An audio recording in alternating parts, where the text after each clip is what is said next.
The Falcon and the Winter Soldier is the second installment of the Marvel Cinematic Universe Phase 4. And in hindsight, there was a lot riding on this one. I know I'm super late to the party. I'm so sorry. Please don't fire me, Mr. Aziz. I need this job.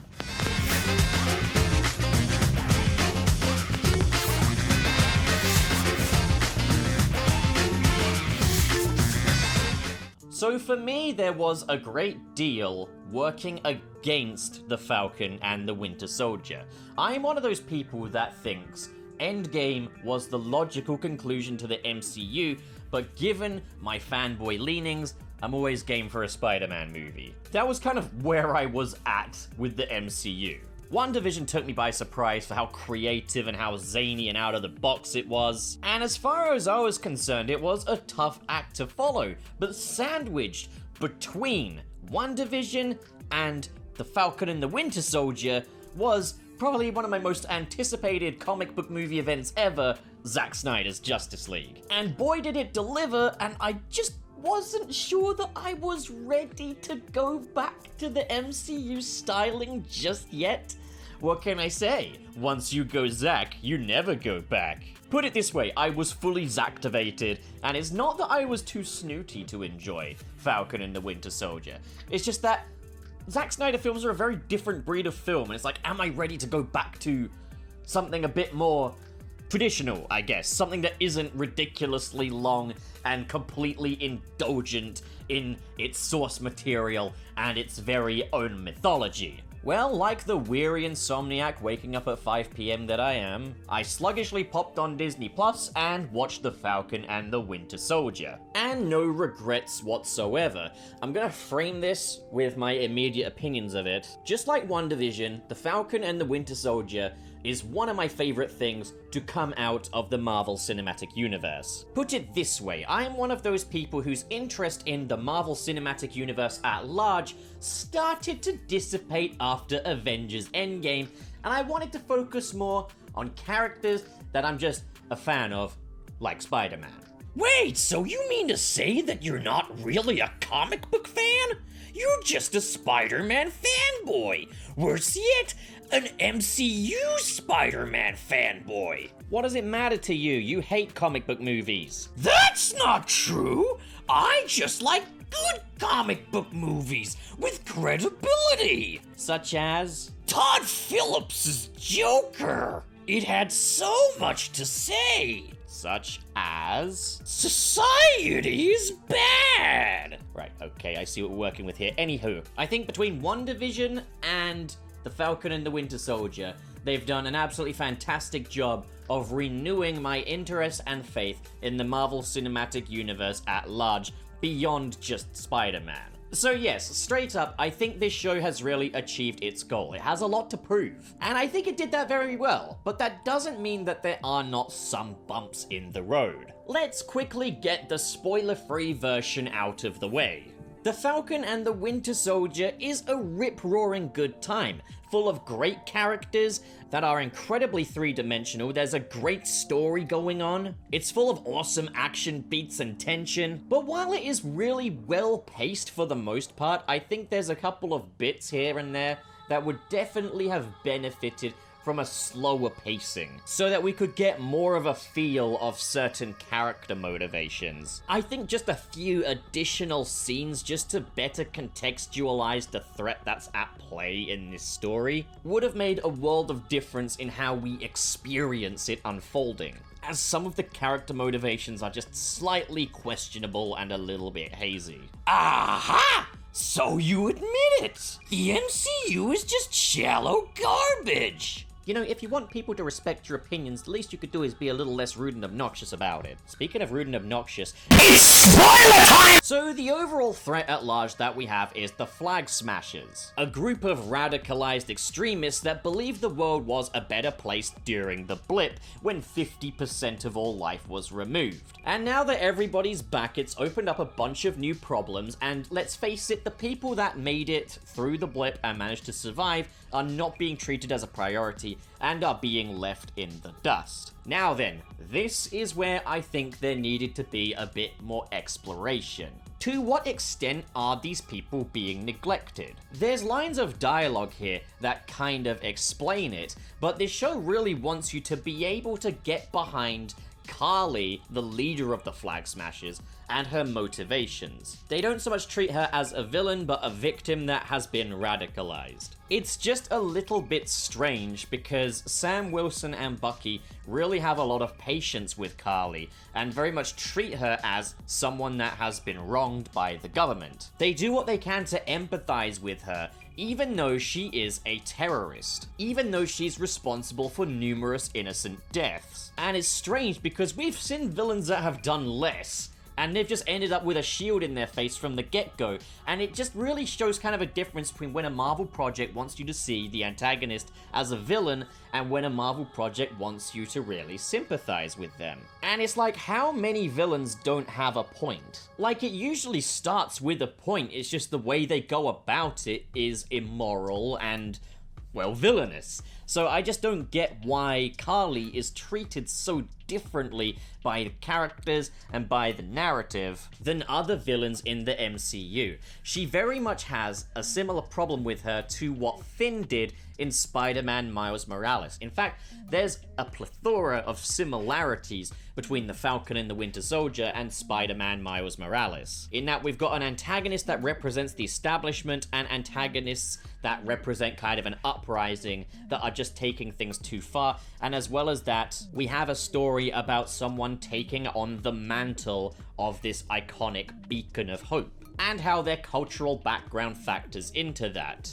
That's what we have with Sam Wilson stepping into the boots of Captain America. Except this story explores more of the prejudices against a black Captain America, which does make sense as Captain America has a bit more story behind him than Spider-Man does, given that Captain America was around in the 1940s. But also, like, not everyone's necessarily gonna know what Spider-Man's ethnic background is, because he wears a costume that covers all of his skin, and he's not very public about his secret identity. So I think what they did in factoring in Sam Wilson's ethnic background in this show was appropriate. So then we have that opposing force representing the establishment with John Walker, the new Captain America. Basically, Sam Wilson did not feel worthy of carrying the burden of being the next Captain America, which was bestowed onto him by Steve Rogers, the original Captain America. I mean, okay, kinda goes without saying, but fuck you, I'm trying to be succinct and accessible. So as far as Sam Wilson was concerned, he was just using the shield to commemorate the legacy of Steve Rogers, and that it would just be in a museum, and Steve Rogers' legacy would just carry on. But behind his back, the government appointed a brand new Captain America to carry that shield and that title. And that new Captain America is John Walker, a man who served his nation, with various different accolades and honors and achievements and medals, and I don't know the specifics, but I mean, I do know, but I just don't remember them right now. Get off my fucking back. And Sam Wilson and Bucky Barnes have a big problem with that. It's a big betrayal, and I get that, because it was supposed to just commemorate the legacy of Steve Rogers. Captain America wasn't meant to be just this mascot. But when they first meet John Walker, I have to ask, why are they so fucking rude to him? In this circumstance, as is present within the context of the time frame I'm talking about, John Walker hasn't really done anything wrong. And when John Walker finally kind of snaps and says, look, can you guys just stay out of my way in that case? Like, he's not being really unreasonable. Like, Steve Rogers was not this unyielding, incredibly patient guy. And that's another kind of weird thing about the Falcon and Winter Soldier, is its weird retrospective view of Steve Rogers. It's kind of like, oh, John Walker loses his temper here and there, he loses his cool, he commits war crimes, but to be honest, Steve Rogers was also guilty of doing those things from time to time, particularly in Captain America Civil War. It's one of those things where I feel like this show paints a much more idealistic and glamorized rendition of who Steve Rogers was than was actually real, and that doesn't detract from who Steve Rogers was. He was a very three-dimensional character, and that's what made him so great. But here they tried to paint him as someone who was completely agreeable across the board, which just wasn't it. So here is where I kinda draw the line though. It's the point where John Walker is sent in to destroy the super soldier serum, but he actually takes a little for himself. And then when Lamar is killed by one of the flag smashers, he goes on to murder the flag smasher that did it. Brutally, in broad daylight, in front of a bunch of people, blood all over the shield. Really powerful shot, really great moment. I felt angry when watching that scene, seeing what that shield had become, seeing what the image of Captain America had become. Awesome moment of fiction, writing, directing, all that. Yeah, that is where I do draw the line at the point of saying he's not really worthy of being Captain America. But Bucky and Sam had been judging this guy long before that. And it's true, John Walker does mess up a couple of missions. However, he's not being ridiculously out of line, and he is understandable here. And I think this is what makes John Walker such a good character. But then following that, we see that he's really willing to fight to be Captain America, going so far as to make his own shield. He refuses to back down just because the government have told him that he needs to go. And he goes into battle the Flag Smashers. That's very much something Captain America would do, except here it's accompanied with sinister music. So it is weird the way this show treats the characters, and I just think a scene or two to show just how hard it is for people like Kari would have really benefited the show.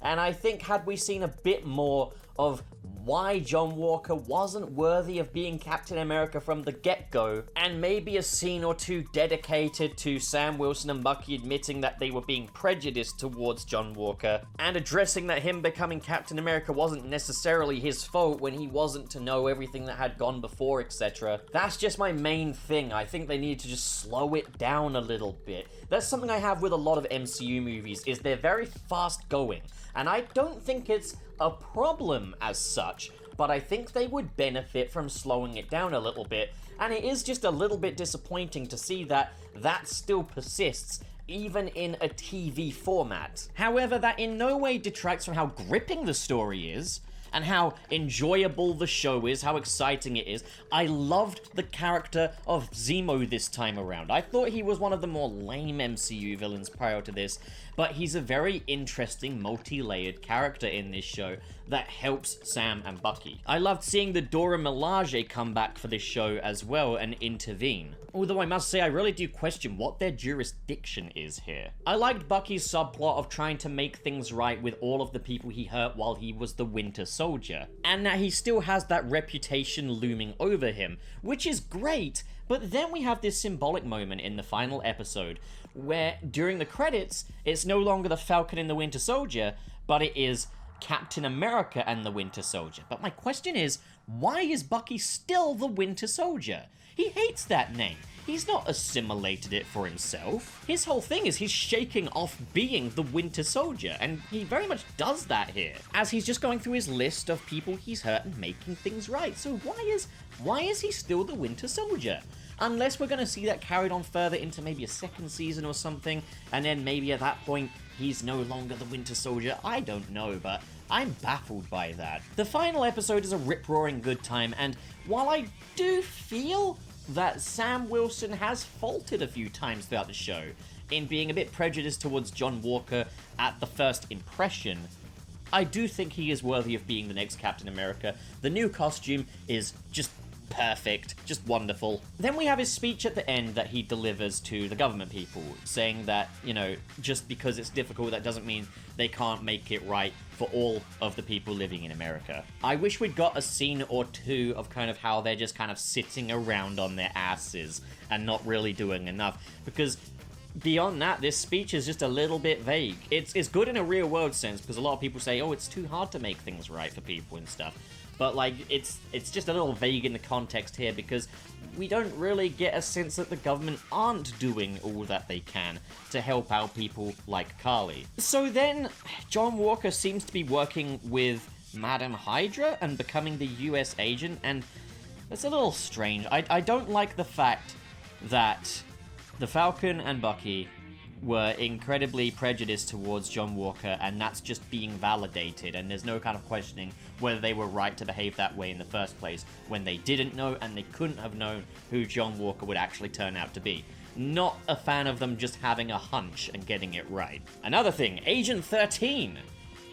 she's gone from serving her country and being someone Captain America very much approves of, to now she's stealing American government secrets for a greater force. It's very sudden. So on a writing level, yeah, it's a little all over the place, must admit. But in terms of how these criticisms factor into my overall enjoyment of the show, there's still much more to enjoy here than there is to not enjoy.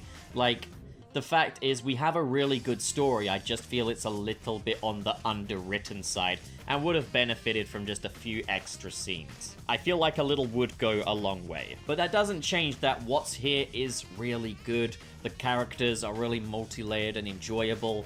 I feel like there could just be a little bit more just to better contextualize things.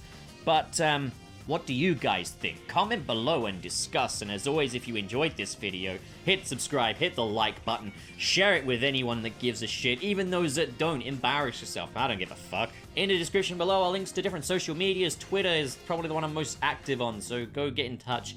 And as well as that is a link to the Patreon, where you can surrender your hard-earned currency over to the mighty pup overlord so that he can afford his apartment. With all that being said, thank you so much for watching, guys, and have a great day.